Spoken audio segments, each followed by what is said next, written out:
Howdy there. So last night, saw Submarine, a foreign film, British film, coming-of-age, youth story. That's pretty much what it's about. We have Oliver Tate, I believe his name is. I don't know if we ever find out how old he is or what grade he's in. I want to say he's, 13, maybe, somewhere between 13, 14, around there. And it's pretty much, the life of a 13-year-old, but he's got a lot of responsibility, or he takes a lot of responsibility in the lives of those around him. I cannot tell you who directed it. It's his first film. That's all I know. I don't believe he wrote it. It comes from a novel from the same name. That's probably why it's so good, is there's a lot of detail. I have to imagine that this, honors the book very faithfully, because it, was so smart and so well written.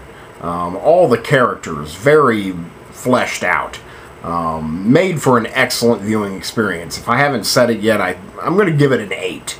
I think it was a very good watch. Very smart, very true, very well made. It's the director's first film. I can't think of his name. I don't believe he wrote it. It's an adapted screenplay. I'm not sure if he wrote it. I can't think of the character's name is Oliver. I want to say the actor's name is Craig Roberts. I'm just doing the best job remembering right now. I haven't seen him before, but I think that was his name, Craig Roberts. In fact, I only knew 2 of the people in the film, but they're basically the reason I went to the movie. One reason I went to the movie was it's a comedy. I mean, it's funny. It's a, slice of life, real comedy. So I'm always down for a laugh. And 2, Sally Hawkins is in this. Sally Hawkins was in a movie a few years ago called Happy Go Lucky.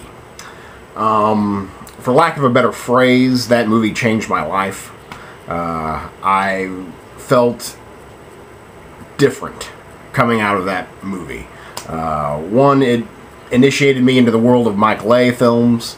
And 2, it introduced me to Sally Hawkins, who was absolutely brilliant. Well, that's a brilliant movie, but she is amazing. She's amazing here. She plays the mother of the main character, Oliver's mother. And his father is played by Noah Taylor. I think it's Taylor. Noah something. Noah's in one of my favorite films ever, Shine, the late 90s biopic of David Helfgott. He plays the young David Helfgott. Jeffrey Rush plays the older, more... I can't remember what his disability was in that, if he was just different, but Jeffrey Rush probably had more screen time, and obviously, the more eccentric and, basically he had the role you want in the film. But Noah Taylor played him as a teenager, as a young man, up against Armin Mueller-Stahl, and he held his own easily. I could argue that he had the more complex, more difficult role to play in Shine. So anyway, you've got 2 actors who I admire and adore playing the parents in this film. That's what got me in the door, to see them. And I was not disappointed by them at all. I think they are fantastic as the parents. Sally Hawkins, well, one, she's beautiful. I think she's just gorgeous. She looks like porcelain, you know, just a porcelain sculpture. She's also an amazing actress. She's maybe one of the best actresses working in the world right now. She's a minimalist. She doesn't do much with her body, but she totally inhabits a character. Her body doesn't even become her own anymore. She appears to be someone entirely different in every one of her performances. Her face is like stoic, but it's all going on in the eyes. You know, there may not be much going on physically. There may not be much to catch your attention other than that glance, other than what's going on in her soul. So that it's marvelous to see her work. So I love Sally Hawkins. Sally Hawkins is in this movie. I'm going to love this movie. Mostly, I think, because of her. But Noah Taylor is also awesome. You know, I've seen him a couple times here and there, but he's always looked so young. Here, or not so young, but he's always looked young. Here he looks ancient. You know, he's got a full beard covering his face, but he just looks old. Much older than beyond his years, which perfectly fit the part as a father who's like struggling with happiness. There's also another character actor, British character actor. I recognize him, seen him in a lot, don't know his name. He plays a psychic magician. Graham is his name in this. He's very funny, he's very good. That's what, I mean, a movie comes down to the screenplay, to the story. And when the story is this good, you're going to have a good movie. All of the characters seem completely fleshed out. Even characters we meet on a minimal basis seem to be fully fleshed out. Like, he's got a few friends who are bullies, and they're not in the movie a lot. We do get to see them here and there. But he talks about the bullies. He really fills out their character before we even meet them. So that's really good, where, you know, most characters in some lesser films, you know, they wouldn't be handled with that. They'd just be the stereotypical bully. Here we're giving motivations and details to every character. And again, I have no doubt that that comes from the fact that this was a book, a novel. And I'm sure that really feels like the movie is honoring the novel. Though I've never read the novel, don't get me wrong. You know, the movie's just very good. It's got, I can't remember who did it, but it's got a singular artist who did the soundtrack. I mean, it's like original songs by, original music by. So all of the music created this very theme. It was very good at creating a mood and tone. Very good at tone manipulation. The music was good. The cinematography, very good. It all was very cohesive to present that sense of melancholy, you know, a sense of, you know, what if, what an uncertainty. All of that is established through color, through tone, through sound. You know, it's very, very good. Also very well directed. You know, there's like little bits and pieces, like he's talking about making a movie. Like the main character is writing his own autobiography. He's also narrating the story.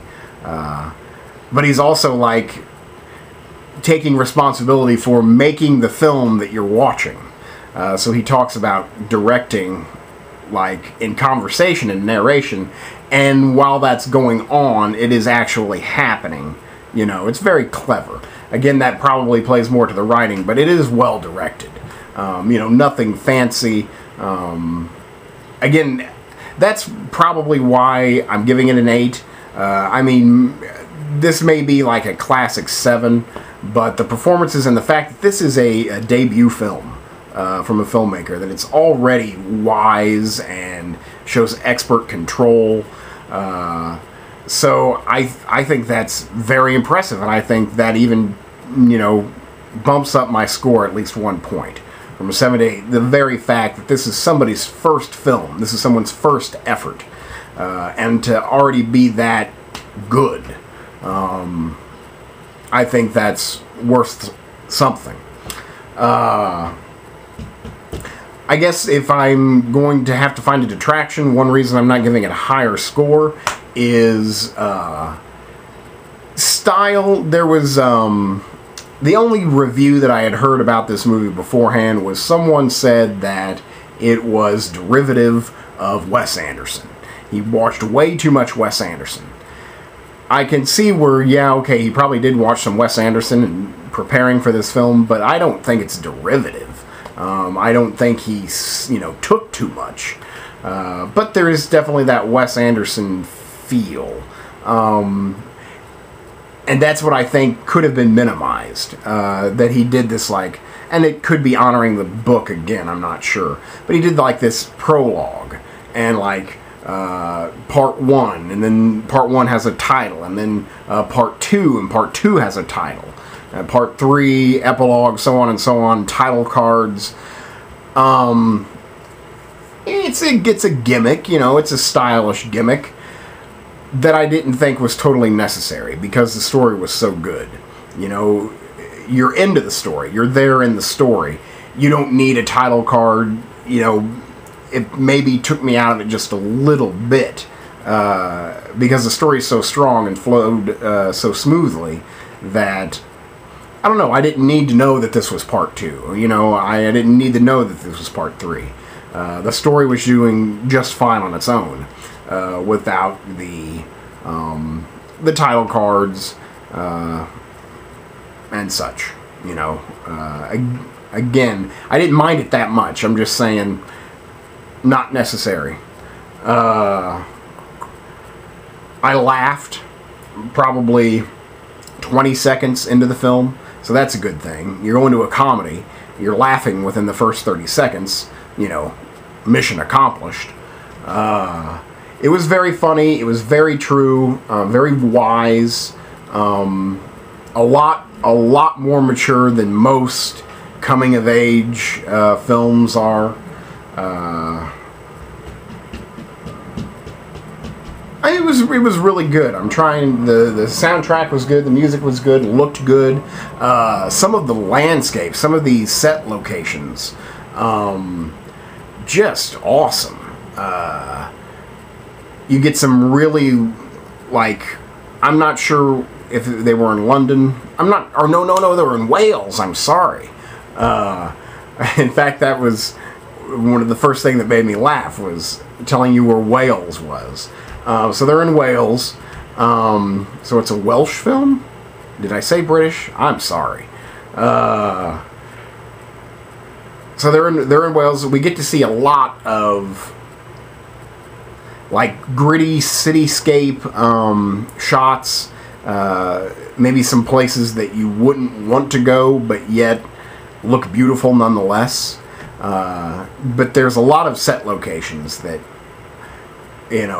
great. I mean, great set scouting. There's one that I want to go there, just like a big circle black hole. With water falling into it. I don't even know how to describe it. I just want to go there so badly.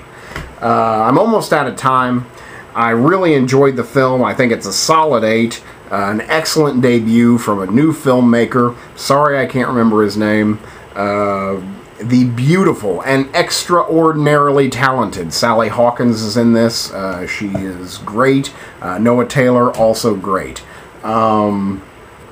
Really good movie. Really enjoyed Submarine. Got a lot out of it. It's an 8. Thank you very much.